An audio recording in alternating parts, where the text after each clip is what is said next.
برادران یوسف نے کہا کہ اگر اس نے چوری کی ہو تو کچھ عجب نہیں کہ اس کے ایک بھائی نے بھی پہلے چوری کی تھی، مگر یوسف نے اس بات کو اپنے دل میں مخفی رکھا اور ان پر ظاہر نہ ہونے دیا، یعنی زیر لب کہا کہ تم بڑے برے ہو اور جو تم بیان کرتے ہو اللہ اسے خوب جانتا ہے۔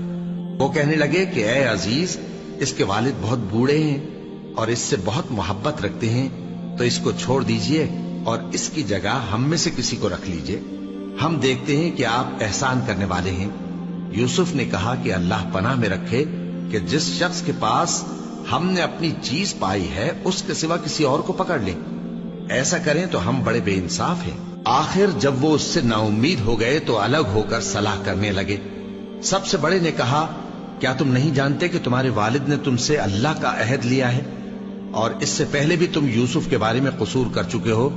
تو جب تک والد صاحب مجھے اجازت نہ دیں میں تو اس جگہ سے ہلنے کا نہیں، یا اللہ میرے لیے کوئی فیصلہ کرے اور وہ سب سے بہتر فیصلہ کرنے والا ہے۔ تم سب والد صاحب کے پاس واپس جاؤ اور کہو کہ ابا، آپ کے صاحبزادے نے وہاں جا کر چوری کی اور ہم نے تو اپنی دانست کے مطابق آپ سے اس کے لے آنے کا عہد کیا تھا، مگر ہم غیب کی باتوں کے جاننے اور یاد رکھنے والے تو نہیں تھے، اور جس بستی میں ہم ٹھہرے تھے وہاں سے یعنی اہل مصر سے اور جس قافلے میں آئے ہیں اس سے دریافت کر لیجئے، اور ہم اس بیان میں بالکل سچے ہیں۔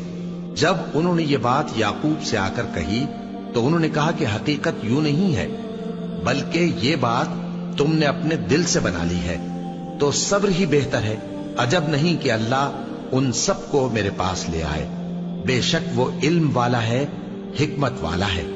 اور ان کے پاس سے چلے گئے اور کہنے لگے کہ ہائے افسوس یوسف پر، ہائے افسوس، اور رنج و الم میں ان کی آنکھیں سفید ہو گئیں اور ان کا دل غم سے بھر رہا تھا۔ بیٹے کہنے لگے کہ واللہ آپ تو یوسف کو اسی طرح یاد ہی کرتے رہیں گے یہاں تک کہ آپ گھل جائیں گے یا جان ہی دے دیں گے۔ انہوں نے کہا کہ میں تو اپنے غم و اندوہ کا اظہار اللہ سے کرتا ہوں اور اللہ کی طرف سے وہ باتیں جانتا ہوں جو تم نہیں جانتے۔ اے بیٹو، یوں کرو کہ ایک دفعہ پھر جاؤ اور یوسف اور اس کے بھائی کو تلاش کرو، اور اللہ کی رحمت سے نا امید نہ ہونا کہ اللہ کی رحمت سے تو کافر لوگ ہی نا امید ہوا کرتے ہیں۔ پھر جب وہ یوسف کے پاس گئے تو کہنے لگے کہ اے عزیز، ہمیں اور ہمارے اہل و عیال کو بڑی تکلیف ہو رہی ہے اور ہم یہ تھوڑا سا سرمایہ لائے ہیں، آپ ہمیں اس کے عوض پورا غلہ دے دیجئے اور ہم پر خیرات کیجئے کہ اللہ خیرات کرنے والوں کو ثواب دیتا ہے۔ یوسف نے کہا، تمہیں معلوم ہے کہ جب تم نادانی میں پھنسے ہوئے تھے تو تم نے یوسف اور اس کے بھائی کے ساتھ کیا کیا تھا؟ وہ بولے، کیا واقعی تم ہی یوسف ہو؟ انہوں نے کہا، ہاں میں یوسف ہوں، اور بن یامین کی طرف اشارہ کر کے کہنے لگے، یہ میرا بھائی ہے، اللہ نے ہم پر بڑا احسان کیا ہے۔ جو شخص اللہ سے ڈرتا اور صبر کرتا ہے تو اللہ نیکوکاروں کا اجر ضائع نہیں کرتا۔ وہ بولے، اللہ کی قسم، اللہ نے تم کو ہم پر فضیلت بخشی ہے اور بے شک ہم خطا کار تھے۔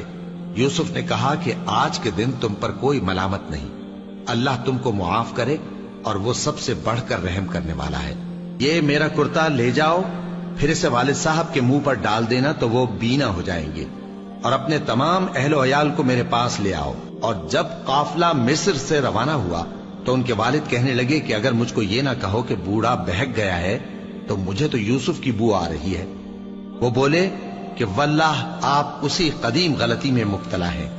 اگر جب خوشخبری دینے والا آپ پہنچا تو اس نے کرتا ان کے منہ پر ڈال دیا، سو وہ بینا ہو گئے اور بیٹوں سے کہنے لگے، کیا میں نے تم سے نہیں کہا تھا کہ میں اللہ کی طرف سے وہ باتیں جانتا ہوں جو تم نہیں جانتے؟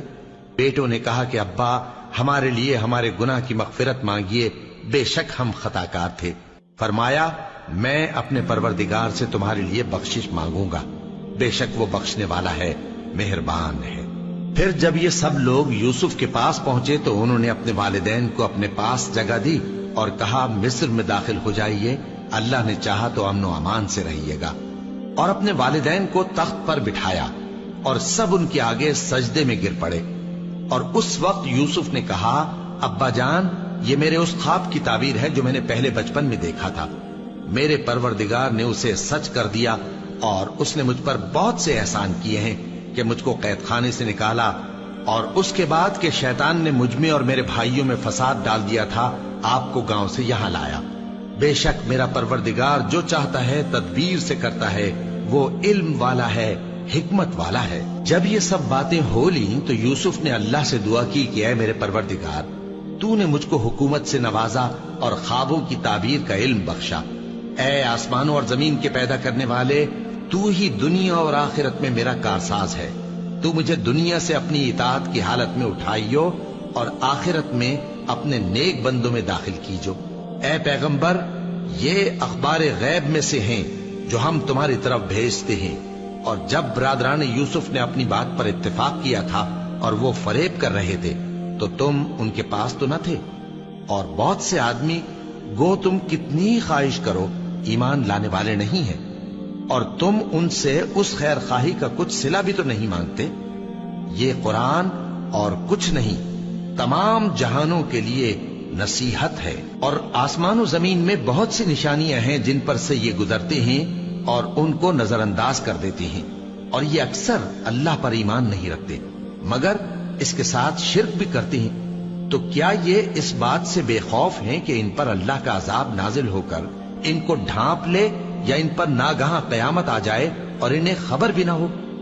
کہہ دو میرا رستہ تو یہ ہے، میں اللہ کی طرف بلاتا ہوں سمجھ بوجھ کر، میں بھی لوگوں کو اللہ کی طرف بلاتا ہوں اور میرے پیراؤ بھی، اور اللہ پاک ہے اور میں شرک کرنے والوں میں سے نہیں۔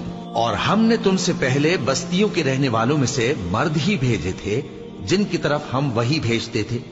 کیا ان لوگوں نے ملک میں سیر و سیاحت نہیں کی کہ دیکھ لیتے کہ جو لوگ ان سے پہلے تھے ان کا انجام کیا ہوا؟ اور متقیوں کے لیے آخرت کا گھر بہت اچھا ہے، کیا تم سمجھتے نہیں؟ یہاں تک کہ جب پیغمبر نا امید ہو گئے اور انہوں نے خیال کیا کہ اپنی نصرت کے بارے میں جو بات انہوں نے کہی تھی اس میں وہ سچے نہ نکلے، تو ان کے پاس ہماری مدد آ پہنچی۔ پھر جسے ہم نے چاہا بچا دیا، اور ہمارا عذاب اتر کر گناہگار لوگوں سے پھیرا نہیں کرتا۔ ان کے قصے میں عقل مندوں کے لیے عبرت ہے۔ یہ قرآن ایسی بات نہیں ہے جو اپنے دل سے بنائی گئی ہو، بلکہ جو کتابیں اس سے پہلے نازل ہوئی ہیں ان کی تصدیق کرنے والا ہے اور ہر چیز کی تفصیل کرنے والا، اور مومنوں کے لیے ہدایت اور رحمت ہے۔